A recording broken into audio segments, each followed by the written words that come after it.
simply want those to be competitively bidding on those projects and or proving their effectiveness as a low-cost provider of the services. And the only way we feel we can do that is throw it through the bidding process, but not to drag into the minutia of the problem.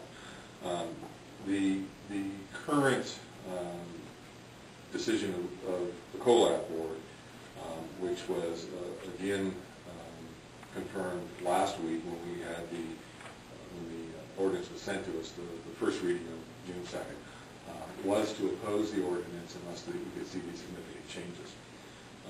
We didn't at that point in time go into what happens if we get 1 out of 3 or 2 out of 3 or modifications to different things. It was simply taking the package as a whole. So I can only tell you that is the current position of the COLAB board is to oppose it. The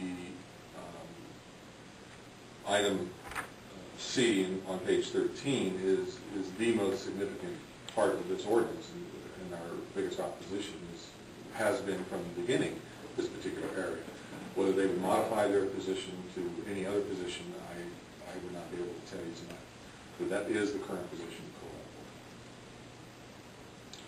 Thank you. Mr. Chairman. Yes.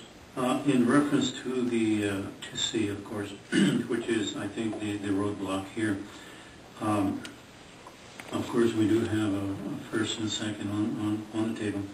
Is one of the concerns that I hear from some of the members is the checks and balances. I think Mr. Bird mentioned something about the bidding process, and of course the county in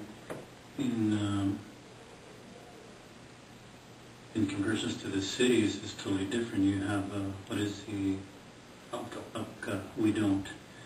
And is checks and balances something that has put a big obstacle for the county for this issue, to where say COLAB would ask for this information, and at say a deadline, within a deadline they would have answers to them, so they could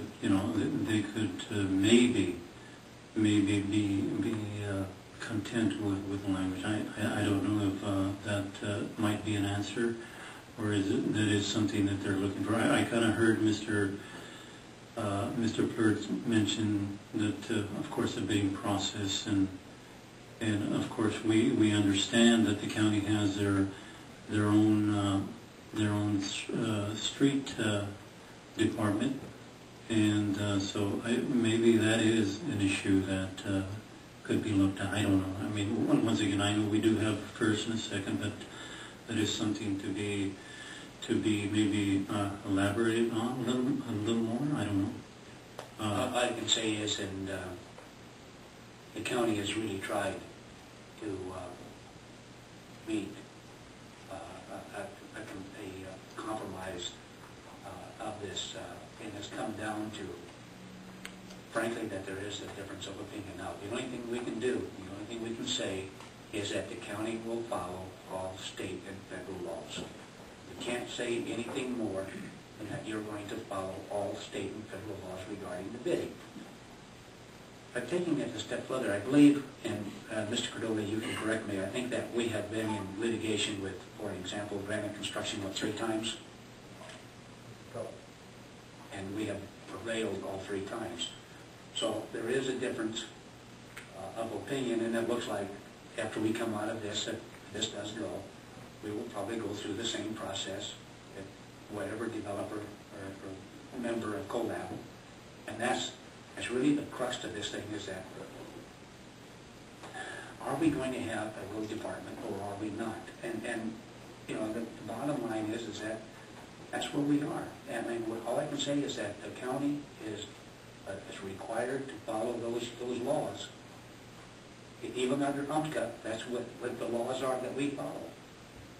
And COLAB has a right to challenge. If they challenge these things and we are found to be wrong 3 times in 5 years, 3 times, if we are found to be wrong 3 times in 5 years, we cannot do road work for the next 5. So they have a route to take if they feel they've been harmed. I mean, obviously, Granite doesn't object to filing a lawsuit against us, and certainly the members would have a right to challenge.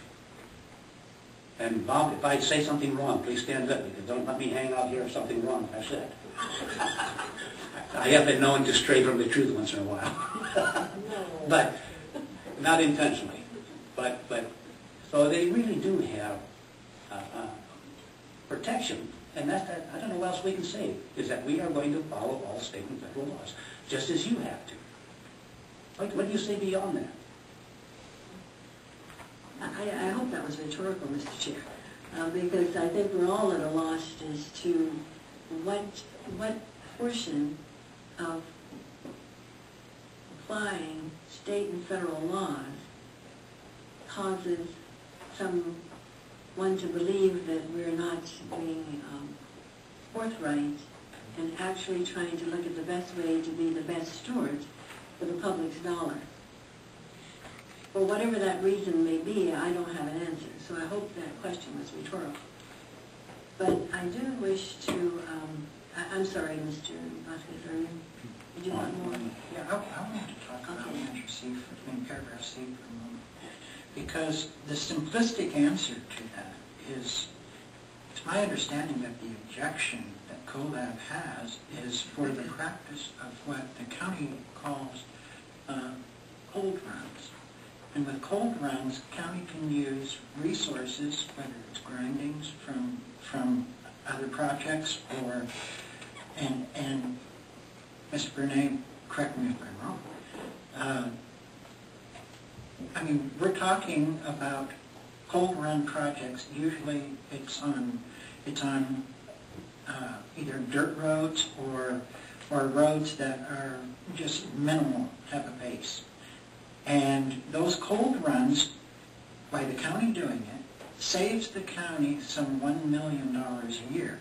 Now, you're only allowed to do so much per month because you're kind of confined by the equipment and the personnel that is available, the workers. And so what this comes down to is us fighting for the right to continue doing those cold runs. And that is the simple thing. And that is what the objection of COLAB is in this particular paragraph. By tying the hands of the county and not allowing them to do this, I think is a great disservice to the county, as well as being very costly.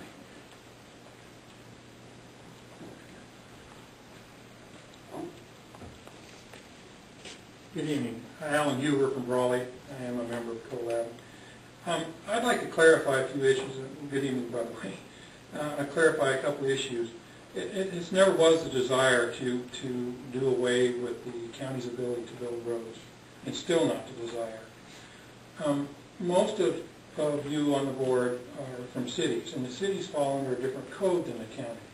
The county has much more flexibility under their code than the cities do. The limitations are different, what they have to do are different, how they do them are different, the bidding process is different, everything's different. But in their code, there are some outs for the county, where the county does not have to take things to bid. They do not have to do prepare profiles, cross-sections, plans, and specifications. And they, under that part of the code, they do not fall underneath the UPCA division. There is essentially no oversight. All we're asking is for them to use existing code, which is available to them underneath the Road Commissioner Code. There is an option in the Road Commissioner Code that allows them to still have the Road Commissioner, still have the Public Works, put the stuff out to bid with the same specifications, cold mix, whatever they want to use, pit run materials,